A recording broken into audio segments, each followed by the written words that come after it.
¿Quieres conocer más de tus impuestos? ¿Saber tus derechos como contribuyente? Sintonízate en Frecuencia Fiscal, un programa de análisis, difusión e investigación con los contadores públicos Hugo René Ortiz y Luis Alberto Padrón. ¿Eres emprendedor, estudiante o empresario? Frecuencia Fiscal es para ti. Te invitamos a que seas parte de esta nueva cultura en los impuestos. Comenzamos.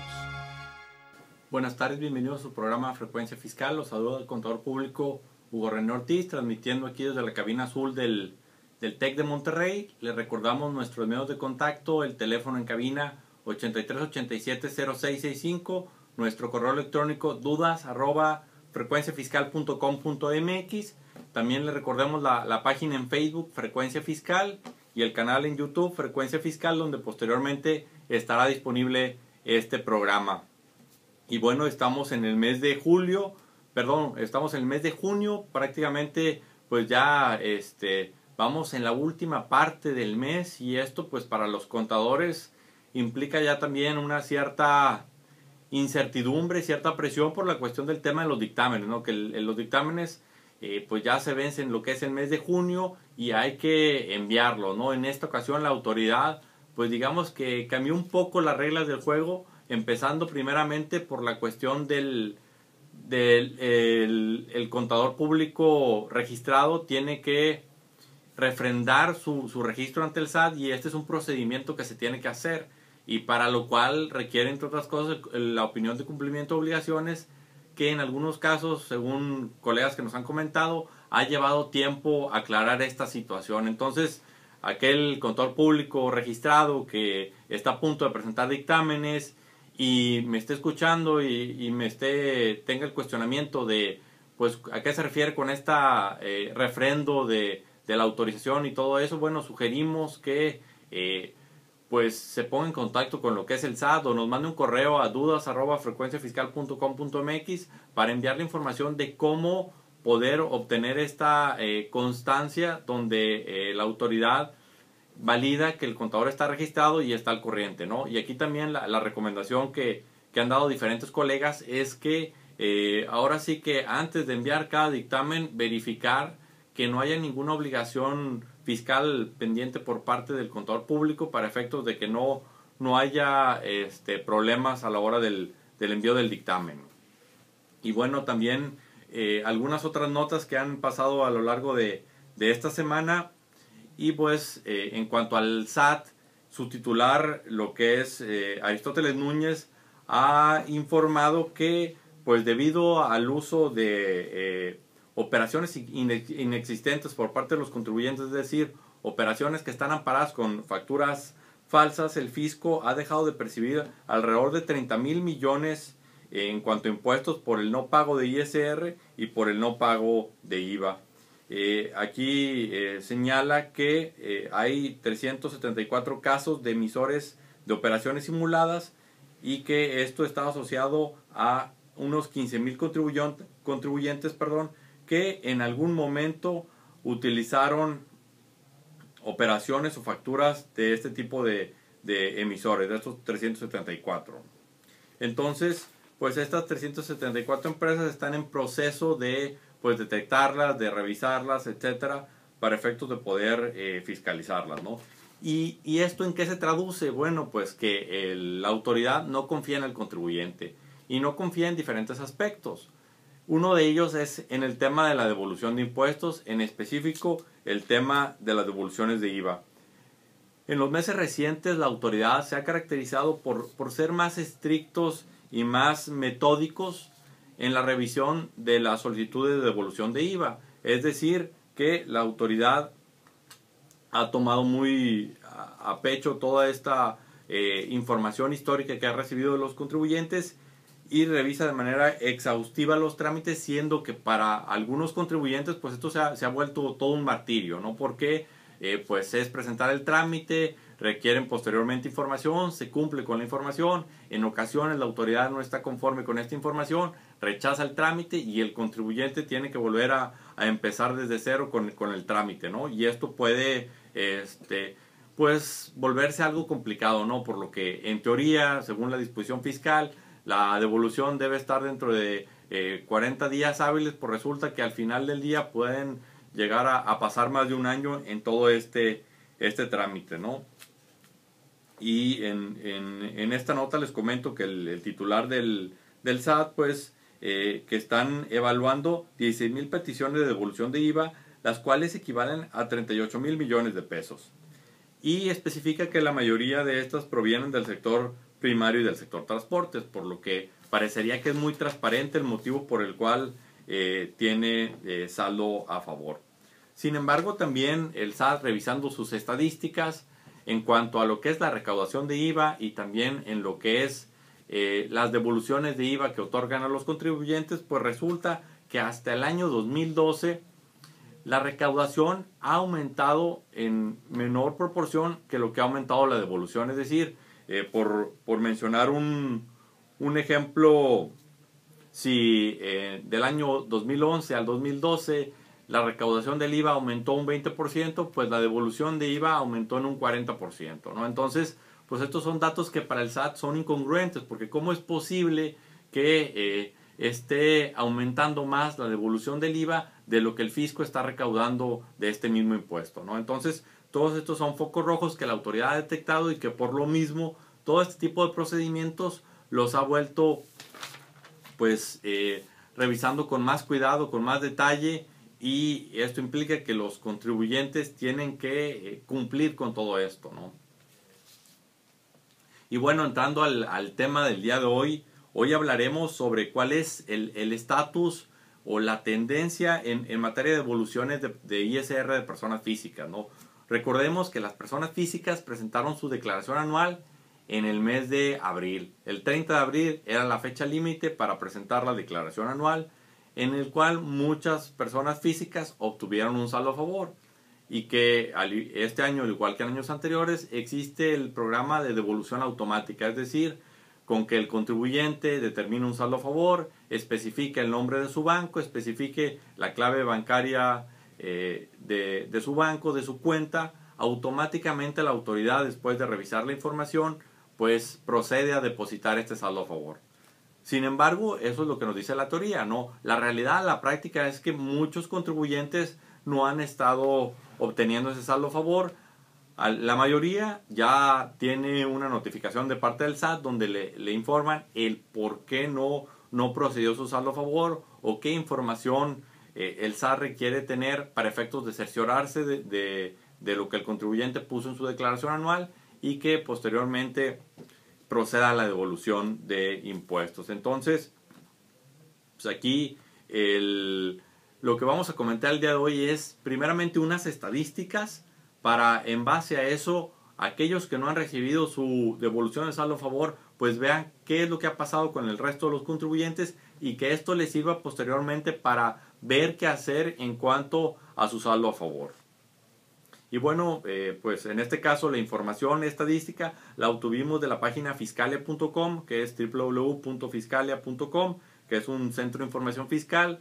Ahí en esta página hicieron una encuesta a todos sus usuarios y a los navegantes para efectos de poder conocer cuál es el estatus, la tendencia en materia de devoluciones. Y bueno, también un paréntesis, y ahorita que hablamos de Fiscalia, ahí les recomendamos que la visiten, ya que por ahí tienen un especial en cuanto al mundial, ¿no? Y este especial por ahí, a diferencia de en otras partes, aquí el mundial o la forma en que compiten los países es en base a datos estadísticos, datos económicos, como por ejemplo lo que es el PIB, lo que es la recaudación y algunos otros parámetros de carácter económico y financiero. Entonces, en base a esos parámetros podemos ver cuáles son los países que pudieran ser campeones del mundo. Y bueno, les adelanto que ninguno de los parámetros considerados hacen que México sea campeón del mundo. Así que en tema de números estamos fuera. Esperemos que el lunes tengamos una mayor suerte para poder pasar a la siguiente etapa. Y bueno, ahora sí, regresando al tema de las estadísticas, ¿no? Primeramente, les comento que dentro de los parámetros que se evaluaron, pues fue la fecha de presentación de la declaración anual, para ver si el momento en que presentaste tu declaración anual tenía algo que ver con que obtuvieras o no el saldo a favor. Otro de los parámetros que se analizaron fue el monto de saldo a favor O sea, es decir, por rangos, si tenías un saldo elevado, un saldo pequeño. Otro de los parámetros fue la respuesta de la autoridad, cuántos días se tardó la autoridad. Otro fue los rechazos, ¿no? Cuáles fueron los diferentes motivos de rechazo que dio la autoridad, y también el tipo de respuesta que se obtuvo según la fecha de presentación. Tenemos, por ejemplo, que del total de los encuestados, el 60% presentó su declaración anual dentro de los primeros días de abril.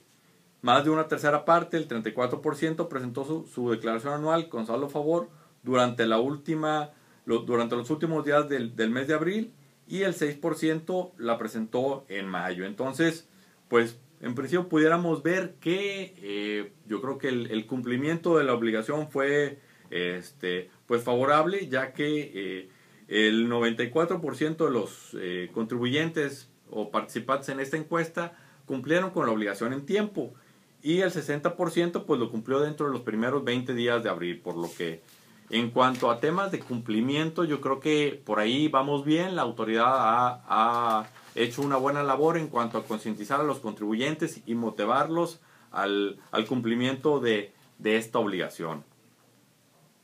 En cuanto a los montos de saldo a favor, es decir, ¿cuáles fueron los montos que se determinaron? Bueno, tenemos que el 48% de los saldos a favor son por cantidades inferiores a los 10,000 pesos. Un 30% de los saldos se ubican en un rango entre 10,000 y 20,000 pesos. Y el 22% restante son saldos superiores a los 20,000 pesos. Y recordemos que esto es pues algo que este año ya no lo vamos a tener. ¿Por qué? Porque a partir de este año, recordemos que en las deducciones personales, que son el principal motivo por el cual se generan saldos a favor, pues ya tenemos ciertas restricciones, ciertas limitantes, por lo que los saldos a favor de cantidades considerables a partir de este año pues prácticamente van a dejar de existir. Y aquí nada más para que se den una idea, ¿no? Como les decía, el 48% de los saldos a favor son menores a los 10,000 pesos. Un 3% son en cantidades entre 50 y 100,000 pesos. Solo un 2% es por cantidades mayores a 100,000 pesos. Entonces, veremos que a partir de este año los saldos a favor pues se van a concentrar quizás entre los 10,000 y 20,000 pesos, y en casos muy específicos llegarán por ahí de los 30,000 pesos. Ahora vámonos a otro punto interesante, ¿no? Y que a lo mejor con esto la mayoría de los contribuyentes se van a identificar en cuanto a cuál fue la respuesta de la autoridad. Es decir, tú presentaste tu declaración, por ahí especificaste lo que eran tus deducciones personales, el tema del estímulo de las colegiaturas y algunos otros por ahí, ¿no? Y esto te generó un saldo a favor, pero la autoridad, ¿qué te dijo? Bueno, pues resulta que el 40% fue objetado o rechazado por parte de la autoridad. El 38% fue aceptado en una primera instancia, y el 12% de los encuestados aún no obtenían respuesta. Entonces, pues vemos que hay una cantidad considerable de contribuyentes a los cuales pues les fue rechazada la devolución por parte de la autoridad. Y ahora nos vamos a cuáles son los motivos, ¿no? Para ver con cuáles te identificas, porque posteriormente veremos cómo corregir o qué hacer para efectos de poder subsanar todos estos detalles y obtener tu saldo a favor.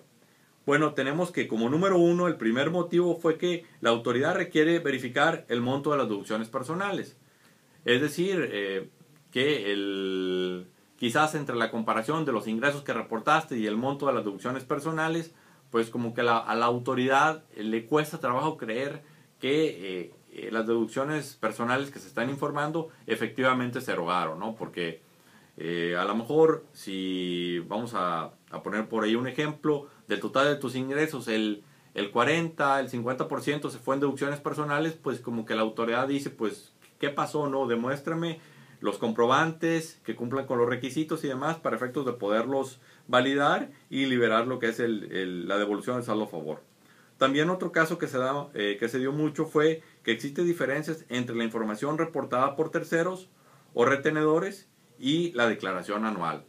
Es decir, si tú eres un asalariado, vamos a decir, tú reportaste tus ingresos en el año fueron 600,000 pesos, pero puede ser que a lo mejor tu patrón pues reportó que tenías ingresos por 650,000 pesos o por a lo mejor 450,000, por una cantidad diferente, ¿no? Entonces en este caso la autoridad te dice, oye, tú contribuyente, ve con tu retenedor, ya que puede ser el caso de salarios, puede ser el caso de honorarios, puede ser el caso de arrendamiento, puede ser incluso tema de intereses o alguna otra situación donde te hayan retenido un impuesto. Verifícalo con tu retenedor, aclara la situación, y si acaso él está mal, bueno, él tendrá que presentar una declaración complementaria para efectos de corregirlo, y ya posteriormente podrás presentar tu declaración anual en caso de que tengas que hacer una corrección, y si no, automáticamente pues ya se continúa el proceso del trámite de tu devolución de saldo a favor.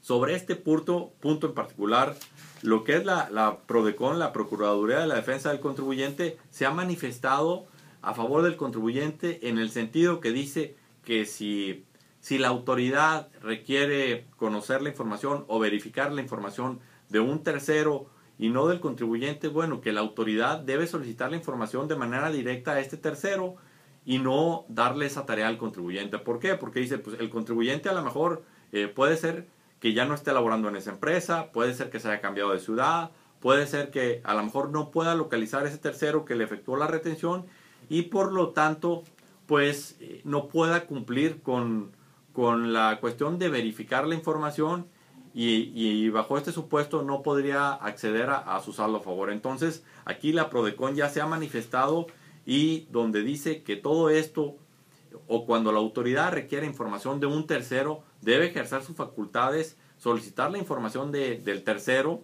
y validarla con la información del contribuyente, y no darle esta carga al contribuyente porque sabe que en muchos casos el contribuyente no lo va a poder hacer, ¿no?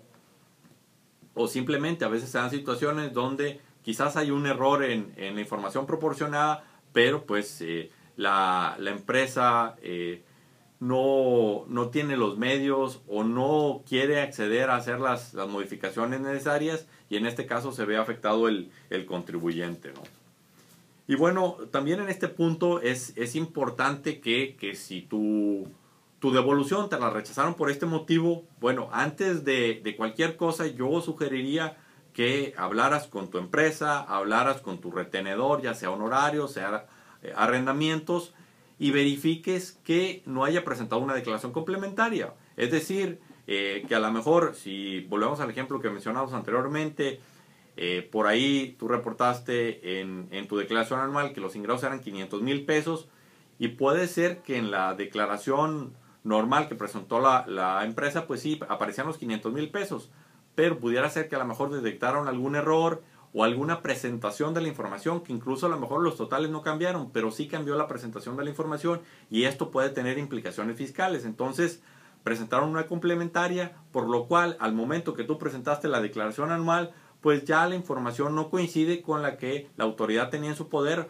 porque ya tenía lo que era una declaración complementaria. Entonces, por eso es importante, primeramente en estos casos, si tú tienes la manera, pues acercarte con tu patrón, con tu retenedor, para efectos de verificar esta información, y que una vez que decidas acudir con la autoridad en caso de que sea lo que proceda, bueno, tengas todos los elementos y puedas demostrar que pues fue una declaración complementaria que se presentó por parte de tu retenedor, y que esto aclara la situación, ¿no? Otra situación también de rechazo se da porque hubo un error u omisión en el llenado de la declaración anual. Otro motivo también se da en que existen diferencias entre los cálculos del SAT y la declaración anual. ¿Esto a qué se puede ver? Digamos que, por ejemplo, tú en el año tuviste 2 patrones. ¿Y por qué tuviste 2 patrones? Porque a lo mejor de enero a junio trabajaste con uno, de julio en adelante trabajaste con otro. Pero con el primero, cuando te saliste, te dieron un finiquito. Ese finiquito incluía, por ejemplo, aguinaldo, incluía prima vacacional, y a lo mejor tu segundo patrón, pues en diciembre hizo el cálculo del aguinaldo y te dio la parte proporcional que te correspondía, ¿no? Aquí, ¿cuál es la implicación o cuál es el punto importante que hay que validar? Bueno, que en la ley de ISR el aguinaldo tiene un monto exento. Entonces, como cada patrón hizo su cálculo de manera independiente, pues no tenía los elementos para validar si el otro te aplicó esta exención. Entonces, si en tu declaración anual sobrepasaste el monto exento de aguinaldo, es decir, el aguinaldo está exento lo que son 30 días de salario mínimo. Si el monto de exención que se consideró fue mayor a los 30 días, entonces por ahí tienes una diferencia, y esa diferencia es lo que quizás a la autoridad no le cuadra y por lo tanto está rechazando lo que es la devolución del saldo a favor. También otra pudiera ser que a lo mejor pues tuviste, además del ingreso por sueldo, tuviste ingresos por intereses, tuviste a lo mejor ingresos por dividendos, o prestaste servicios profesionales, o algún otro ingreso que tuviste y que a lo mejor por algún descuido, por falta de información, etcétera, no tuviste la precaución de solicitar la constancia correspondiente y no lo consideraste en tu declaración anual. Entonces, es momento que verifiques cuáles son los ingresos que percibiste en el año para efectos de tener todos los elementos, y en este caso si fueron ingresos que en su momento no declaraste o una exención que se declaró por un monto mayor, bueno, hacer el ajuste en una declaración anual complementaria y poder subsanar esto que te dio a conocer la autoridad. También en cuanto, si nos vamos a la respuesta, ¿no? Porque también por ahí en el mes de abril, lo que era el mes de marzo, abril, pues la autoridad estuvo informando a los contribuyentes que si se presentaba la declaración anual a través del Declarasab para el caso de asalariados, bueno, el saldo a favor o la devolución le iban a obtener dentro de 5 días hábiles posteriores, ¿no? Aquí la realidad es que, bueno, la respuesta de aceptación de la devolución del saldo a favor se mantuvo en un 25 a 35%, ¿no? Independientemente de la fecha de presentación. Es decir, no importa en qué día de abril la presentaste, un 25 o un 35% fue la respuesta favorable. Y nada más aquí como dato curioso, resulta que entre los días 21 y 30 de abril se presentó el mayor índice de rechazos u objeción por parte de la autoridad, el cual ascendió a un 69%, ¿no? Pero en promedio, como les digo, entre un 25 y un 35% fue favorable para los contribuyentes. Y ahora sí, en cuanto al número de días, bueno, pues tenemos que, como es algo de esperarse, entre mayor era la cantidad del saldo a favor, bueno, pues se tomaba la autoridad más días en digamos, revisar y validar la información y regresar ese saldo a favor, ¿no? Por lo que, de acuerdo con los resultados obtenidos, los saldos por mayores cantidades son los que tardaron más tiempo, y estamos hablando de un promedio de hasta 47 días. En cambio, el promedio fue que se obtuvo una respuesta entre los 21 y 22 días, que fueron los datos más generales. Y bueno, aquí como conclusiones de toda esta encuesta, que fue una encuesta pues bastante sencilla porque fueron poco reactivos, mas sin embargo muy representativa, bueno, pues tenemos que el 48% de los saldos a favor fueron por cantidades menores a los 10,000 pesos. De los saldos presentados, el 62% fue objetado o fue rechazado por parte de la autoridad. Y bueno, que entre mayor era el saldo a favor, bueno, fueron mayor la cantidad de rechazos, ¿no? Y bueno, ¿qué podemos hacer? Ya sé que me rechazaron el saldo a favor. ¿Qué es lo que procede? Bueno, yo diría, primeramente, revisa nuevamente tus deducciones personales para ver que cumplan con los requisitos fiscales, que las tengas, porque pudiera ser que a lo mejor pues sabías que habías consultado con X doctor, pero no tenías la factura a la mano, y a lo mejor pues pusiste la información, mas sin embargo no tenías la factura a la mano, y ahorita al hacer el trámite de devolución manual forzosamente hay que entregar todos los comprobantes. Entonces verifica que tengas todos los comprobantes, verifica que estén correctos los datos, que cumplan con los requisitos fiscales. Por ejemplo, el caso del estímulo a las escuelas, ¿no? Que por ahí se debe especificar la CURP del alumno, se debe especificar que pues es por concepto de colegiatura. Se debe especificar también el método de pago, que debe ser con cheque, con tarjeta de crédito, con transferencia, porque de lo contrario pues no se estarían cumpliendo con estos requisitos. Entonces, primer punto es revisar, validar nuevamente todos los comprobantes que cumplan con los requisitos, que los tengamos físicamente para efectos de proceder a hacer lo que es ya una devolución manual. Porque en la devolución manual, ¿cuál es el procedimiento en general? Bueno, es entregar a la autoridad lo que es tu constancia de percepciones, tu constancia de retenciones, en el caso de honorarios, de arrendamiento, y tus deducciones personales. Todo eso se tiene que anexar.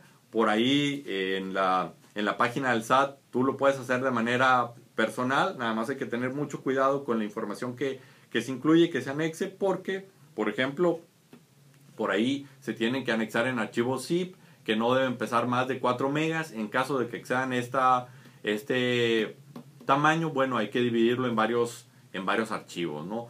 Es decir, no necesitas ir al SAT, no requieres asesoría de un especialista, más sin embargo, si tienes un caso particular, algún finiquito, alguna indemnización, alguna pensión, sí es conveniente que se valide antes, ya que hay varios cálculos ahí de por medio que también depende de cómo se presente la información, puede ser el resultado que obtengas, y que al momento que la autoridad tenga todas las constancias y toda la información relacionada con tu expediente, pues va a validarlo, ¿no? Entonces, por eso tener mucho cuidado, ¿no? Validar lo que es la clave, el nombre del banco, toda esa información, que ahorita incluso ya en muchos casos cuando entras a hacer el procedimiento de la devolución ya te aparece precargada cierta información, entre otras cosas lo que es el nombre, lo que es la dirección, lo que es la clave, lo que es la fecha de presentación de la declaración, el monto del saldo a favor que se determinó, y tú únicamente validas la información, anexas las deducciones personales y concluyes el trámite. Por ahí, en caso de que no te aparezcan estos datos que acabo de mencionar, la misma aplicación te dice la información no aparece o no la puedes retraer, más sin embargo te permite continuar y tú manualmente alimentas todos estos datos, ¿no? Entonces, cualquiera que sea la opción, puedes hacerlo, ¿no? Aquí les recuerdo el correo electrónico dudas@frecuenciafiscal.com.mx, por si tienen alguna duda sobre lo que comentamos el día de hoy, alguna cuestión particular a la hora de hacer el trámite, a la hora de validar lo que es la deducción personal, porque recordemos que cada deducción personal tiene diferentes requisitos, entonces es importante validarlos, ¿no? Y como les digo, tener los comprobantes a la mano, porque la autoridad los va a validar. Algún caso particular que nos tocó, que las constancias de intereses de créditos hipotecarios por parte del Infonavit, la autoridad está cuestionando estos intereses de créditos hipotecarios, y aunque entre paréntesis únicamente quiera validar lo que son los intereses de crédito hipotecario, sí tienes que presentar todos y cada uno de los comprobantes que incluiste en tu declaración anual. Es decir, tienes que tener todo tu expediente completo y a la mano para poder efectuar este trámite. Les recuerdo la página en Facebook, Frecuencia Fiscal, el canal en YouTube, Frecuencia Fiscal, donde posteriormente estará disponible este programa. Me despido, el contador público, Hugo René Ortiz. Hasta la próxima. Esto fue Frecuencia Fiscal. Te invitamos a seguirnos sintonizando todos los viernes de 2:30 a 3 de la tarde. Gracias.